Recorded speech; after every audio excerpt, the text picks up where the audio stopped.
Bonjour à tous. Alors aujourd'hui donc on se retrouve pour parler des émotions. On vient de voir tout un chapitre sur les valeurs. Eh bien figurez-vous que justement les émotions viennent vous parler de vos valeurs justement. Donc ça vient faire suite logique en fait à tout ce que l'on vient de voir. Alors les émotions, il n'y en a pas de bonnes ou de mauvaises. Ce sont plutôt des émotions agréables et désagréables. Voilà. Je parle même d'émotions dérangeantes à la limite, mais elles ont toutes une raison d'être et elles sont toutes importantes.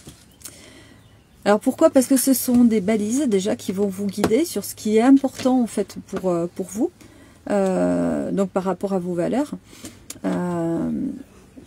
C'est vrai que la plupart des personnes se demandent en fait comment les gérer. Elles ont besoin de savoir comment maîtriser ou gérer leurs émotions. Alors, est-ce qu'on peut les gérer? Ben, je suis désolée, mais non, on ne peut pas. Parce qu'en fait, le corps est fait ainsi. Il a besoin donc d'exprimer donc des émotions. Et c'est comme si en fait on avait un cockpit avec un commandant de bord qui n'a pas de voyant en fait sur son tableau de bord. Mais vous voyez, ce serait super dangereux, quoi, clairement.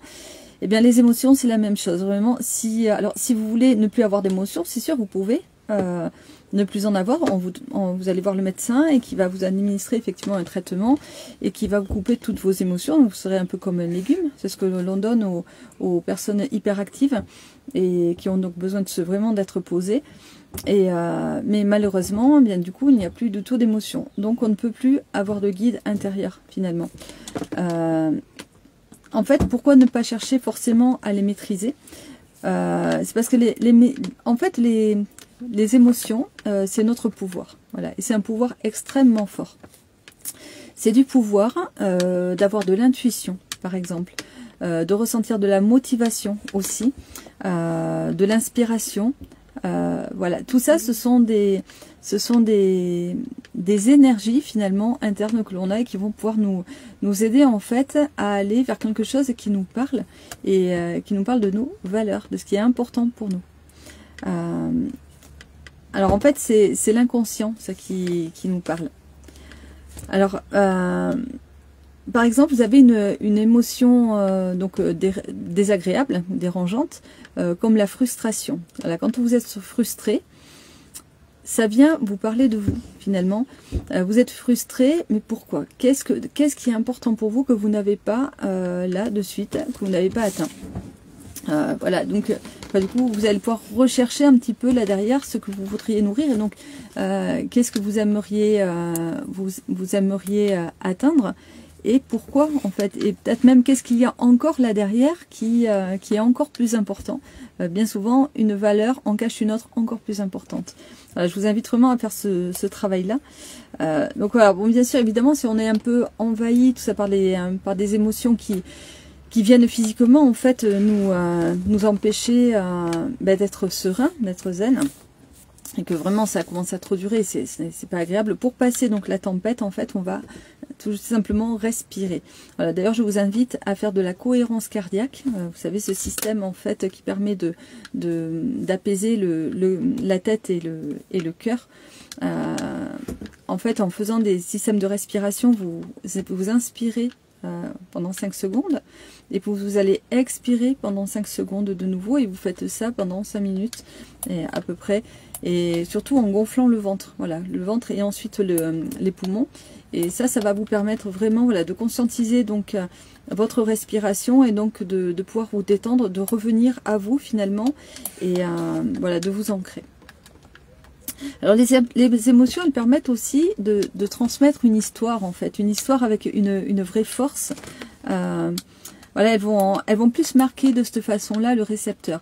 Vous voyez, hier soir, en fait, j'étais donc en conversation avec des amis en Zoom. Et en fait, il y en a une donc, qui m'a témoigné du coup quelque chose. Elle avait besoin de me témoigner d'un message qu'elle voulait me transmettre.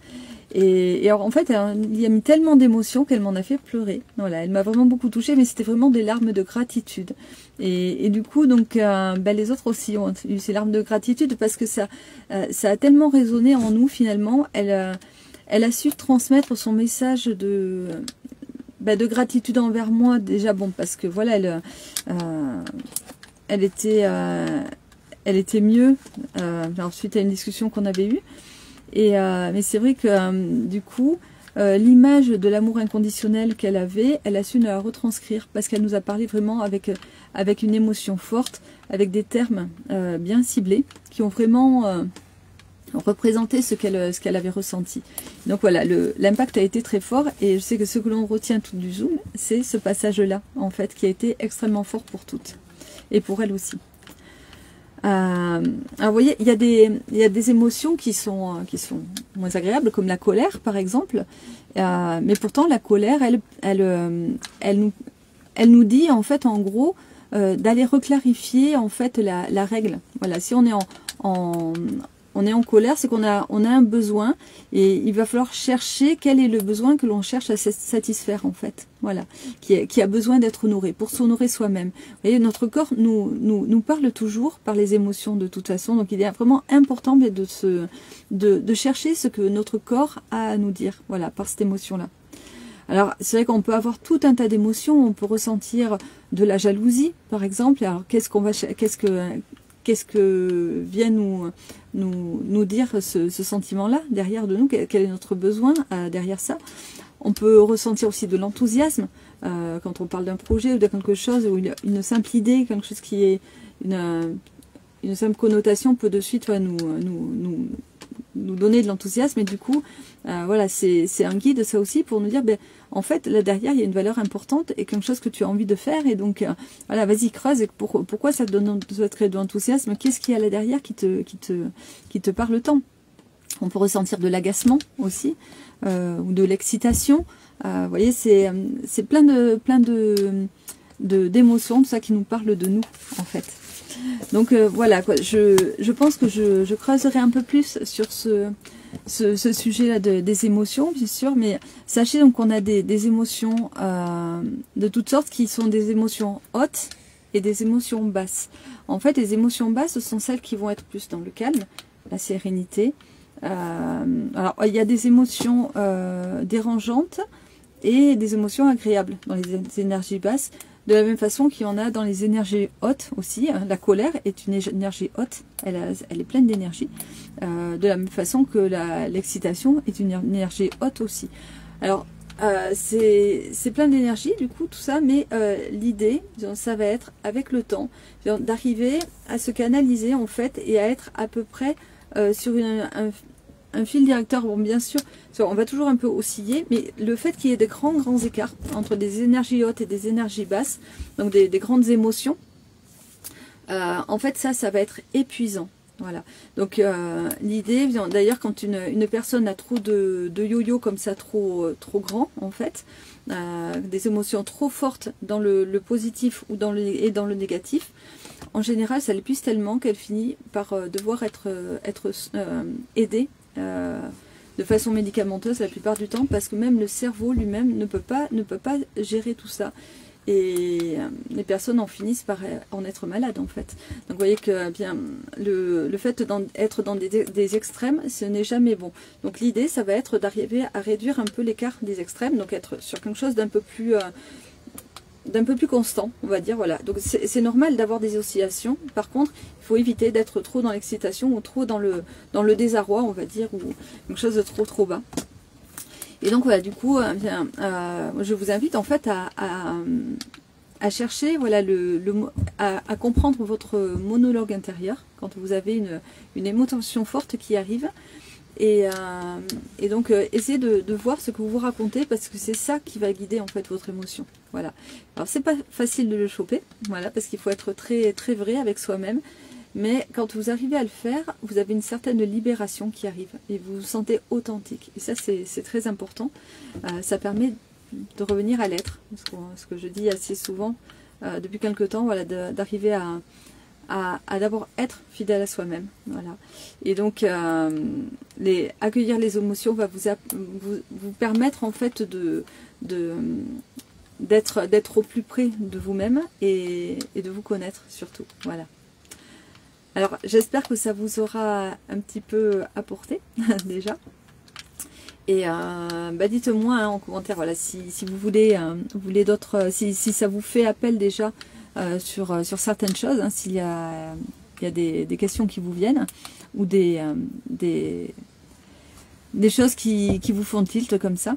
Et dans tous les cas, voilà, bon, moi je sais qu'il y a plein de choses à vous dire sur les émotions, mais comme j'ai pas eu le temps en fait de vraiment écrire tout mon fil conducteur, du coup je voudrais pas partir dans tous les sens. Donc déjà voilà, je voulais poser ces premières bases. Alors voilà, donc du coup de ce que sont les émotions. Peut-être que je vous ferai un petit schéma aussi, donc, du coup, pour vous montrer toute la déclinaison des émotions hautes et des émotions basses. En fait, on a un lexique français qui est quand même très très riche et qui nous permet donc, du coup de naviguer là-dessus. Vous connaissez peut-être la roue des émotions aussi, donc il nous permet du coup donc de pouvoir souvent avec les enfants déjà de pouvoir guider un petit peu les enfants sur leurs émotions, et donc en précisant par des termes spécifiques du coup ce qu'ils ressentent. Maintenant il y a aussi une roue des émotions un peu plus précise pour les adultes, dont je me sers aussi, ça m'arrive pour aller préciser vraiment ce que la personne ressent, voilà, de façon à mieux se connaître. Voilà, écoutez, je vous laisse là, en tous les cas. Et puis je reviendrai sur ce thème prochainement. Voilà. Je vous souhaite tous une belle journée, un très beau jeudi.